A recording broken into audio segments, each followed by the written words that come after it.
Welcome to the Factal Forecast, a look at the week's biggest stories and what they mean from the editors at Factal. I'm Jimmy Lovaas. Today is November 20th, and in this week's forecast, we've got an update on the war in Gaza, the G20 meeting in South Africa, an election in Guinea-Bissau, Mexican truckers and farmers striking, and the EU Central Asia Economic Forum in Uzbekistan. You can also read about these stories and more in our weekly newsletter, which you'll find a link to in the show notes. Up first, we'll take a look at the latest developments regarding the war in Gaza. For more on that, I've got fellow Factal editor, Agnese Boffano. Hello, Agnese. Hi, Jimmy. I'm so glad you're here today. Been some new developments in Gaza, and I'm hoping you can get us all caught up. So let's just jump into it. Can you give us a bit of a recap on what's going on? Yes. So on Monday, the UN Security Council passed a resolution to accept Trump's 20-point Gaza ceasefire plan. It was passed with 13 votes in favor, and then China and Russia abstained.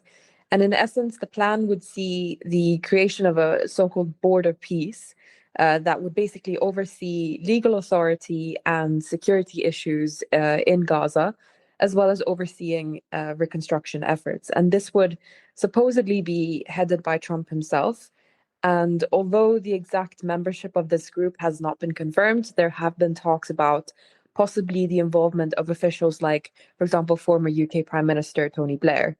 And then the plan also stipulates the creation and deployment of an international stabilization force, which would not be affiliated with the UN, but would be working with Israel and Egypt with the goal of demilitarizing Gaza and training a form of Palestinian police force. Again, which parties and countries would be involved in this are very much unclear. Well, what's the latest? Are we seeing any steps being taken in Gaza following the vote? The short answer is no. The reality on the ground in Gaza remains such that Israel retains control of a majority of the territory, despite having withdrawn to the so-called yellow line, which was stipulated in the first phase of the 20-point plan. And then, most people remain displaced, living in tents, and those who have returned have just found rubble where their homes used to be. We've had several instances where the Israeli military has accused citizens of passing this border, which it's not a hard line marked on the ground, and as a result, we've got the Palestinian Health Ministry saying that more than 260 people have been killed since the signing of the ceasefire over a month ago. And this has included multiple instances of resumption to full-scale strikes. Just today, Wednesday, as we're recording this, the Palestinian Health Ministry reported at least dozens of people killed and dozens others injured in strikes on Gaza City and Khan Yunis as well. And then, obviously, a very important part of the agreement is also the question about aid. But the number of aid trucks that have been entering the besieged strip has been nowhere close to meeting the demands of the population. And this as well has not changed since the UN vote on Monday. Well, what kind of reactions have you seen to all this? I'd say largely this vote has been welcomed by most countries who have said that this was a significant turning point. I mean, it is a significant event after 2 years of war. But within the context of Israel-Palestine, I can't say it's been received too positively. Funnily enough, on the Israeli side, Israel's Prime Minister Netanyahu welcomed the passing of the resolution, but only on his English social media accounts, which perhaps signals the ongoing tension between him and members of his far-right coalition, who not only reject the idea of a Palestinian statehood, which Netanyahu himself as well does, but some of them have been calling for the ethnic cleansing and for the forced displacement of Palestinians from the Gaza Strip. But the government as a whole, I'd say, has welcomes the vote too, mostly in the context of it stipulating the end of Hamas governance in Gaza, although I'm not sure exactly how realistic those expectations really are. Hamas has rejected the proposal. You know, they have said that they wouldn't demilitarize, and also they've said that this ceasefire agreement, this vote, failed to meet Palestinian demands and Palestinian rights for statehood and an end to the occupation. So Hamas's argument is that, a supposedly neutral peacekeeping force who were to come into Gaza and demilitarize the territory would make it party to a side. And then Palestinians as well are looking at the agreement with skepticism. They're wary of the effects that yet another foreign power could have on the population and the possibility of obtaining a Palestinian state in the future. And in fact, China and Russia's argument for not voting in favor of the resolution was that they argued that the agreement was vague and it lacked any Palestinian involvement, which is true, given that there hasn't really been any real involvement from Palestinians in the formation of the agreement. We had the Palestinian Authority, who's headed by Mahmoud Abbas in the West Bank. He did welcome this, and he suggested some sort of involvement that the PA might have in the future governance of Gaza. But I think most would agree that a government led by Abu Mazen is not even favored in the West Bank, and it would definitely be not be favored in Gaza. Well, I hate to put you on the spot and ask you to predict the future, but you do watch this conflict daily. So, considering that, what do you think folks ought to be watching for next? I think clarity at the end of the day. I think so. Trump has said that further announcements regarding the exact composition of both the Board of Peace and the International Stabilization Force, that the announcements will be coming in the next few weeks, but the timeline remains very much unclear. Although the Security Council passed the agreement, it doesn't necessarily mean that, first of all, that nations would be happy to send in troops to form part of this peacekeeping force under the current circumstances in Gaza. You have, for example, the UAE, who's already said that they wouldn't send in anyone until they had a clear understanding of the framework. And then secondly, there's no guarantee that Israel would allow for the free entry of all possible forces, irrespective of where they're coming from. Netanyahu has already said that he wouldn't allow any Turkish peacekeepers, for example, to enter Gaza. And then obviously comes the issue of a Palestinian state. The language that has been used to outline the path towards Palestinian self-determination is unclear, to say the least. And the idea of the statehood itself is conditional, which means that, in the agreement, it says that in the event that the Palestinian Authority is able to reform itself, then, and I quote, conditions may be in place for a credible pathway to Palestinian self-determination and statehood. There's no talks of borders. There's no clause on the military fully withdrawing. And there's no mention of the West Bank. So really, there's some key issues missing there.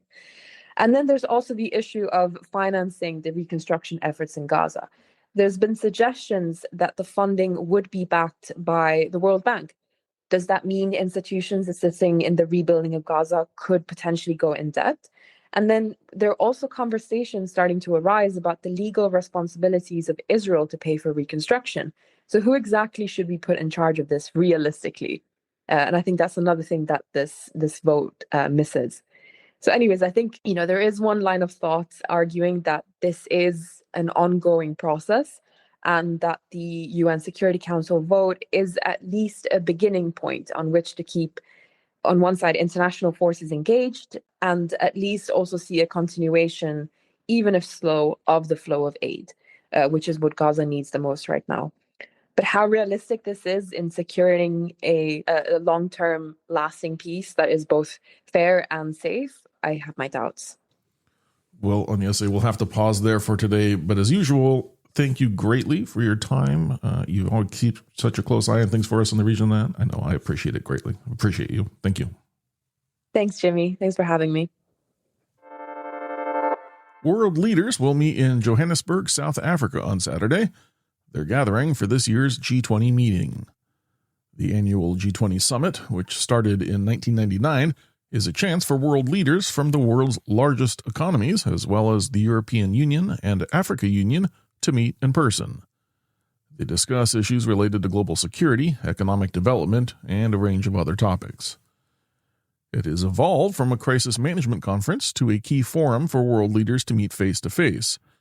This year's attendees include member nations as well as a number of other invited nations, including Egypt, Norway, and New Zealand.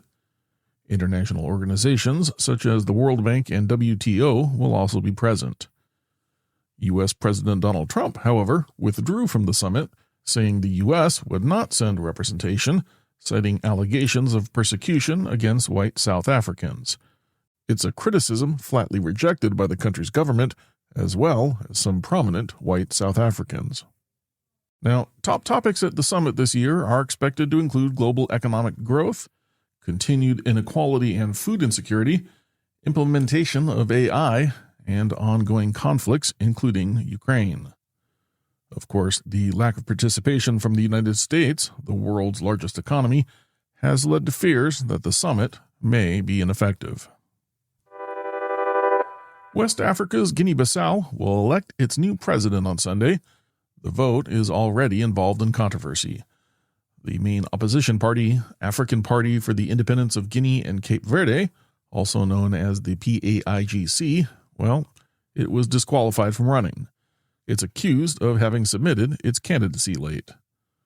The opposition has also claimed President Umaro Sissoco Embalo's term in office expired in February. The Supreme Court ruled it ended in September. And perhaps most notably, one day before the start of the election campaign, Guinea-Bissau's armed forces announced an alleged coup attempt involving senior officers. Now, this will be the first time the PAIGC will not run in the country's election since its independence from Portugal in 1974. Embalo is expected to win re-election, which will likely cause more instability as opposition parties have refused to recognize him as president in the past. Of course, monitoring the election has also had its challenges. An ECOWAS mission team deployed to help resolve election disputes left in March after the president reportedly threatened to expel it. Several media outlets had also been recently ousted from the country. Groups representing farmers and truckers in Mexico have threatened a nationwide strike on Monday. The National Front for the Rescue of the Mexican Countryside announced its plans for a day of action across the country, including road blockades earlier this month. It claims the government has been unwilling to address structural issues impacting farmers. Meanwhile, the group has found a willing partner in the Association of National Transporters who want steps taken to address insecurity truckers face on the nation's highways. As you may recall, highways and toll plazas across Mexico were blocked by protesting farmers in late October, leaving motorists stranded and traffic at a standstill. The Agriculture Ministry ultimately agreed to new subsidies to support corn growers. Now, the group wants the Attorney General's office to drop its investigation into approximately 60 farmers that participated in those blockades. They're threatening to take to the streets again. Representatives of Central Asian countries and the European bloc will gather in Tashkent, Uzbekistan on Wednesday.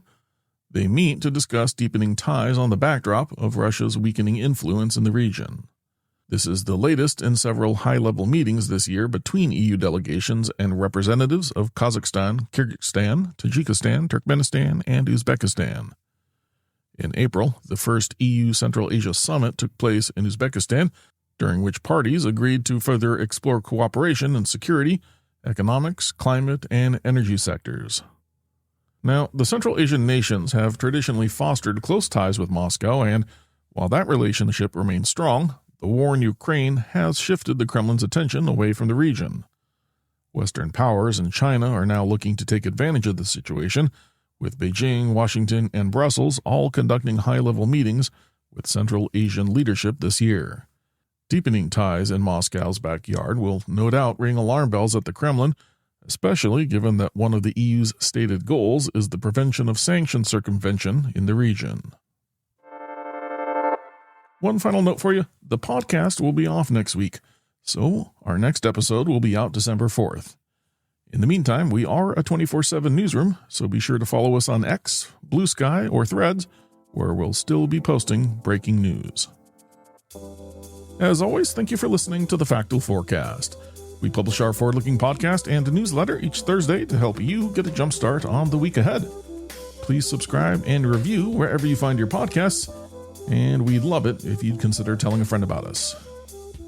Today's episode includes work from Factal editors David Wiley, Jess Fino, Joe Vieira, and James Morgan. Our interview featured editor Agnese Boffano, and our podcast is produced and edited by me, Jimmy Lovaas. Our music comes courtesy of Andrew Gosby. Until next time, if you have any feedback, suggestions, or events we've missed, drop us a note by emailing hello@factal.com.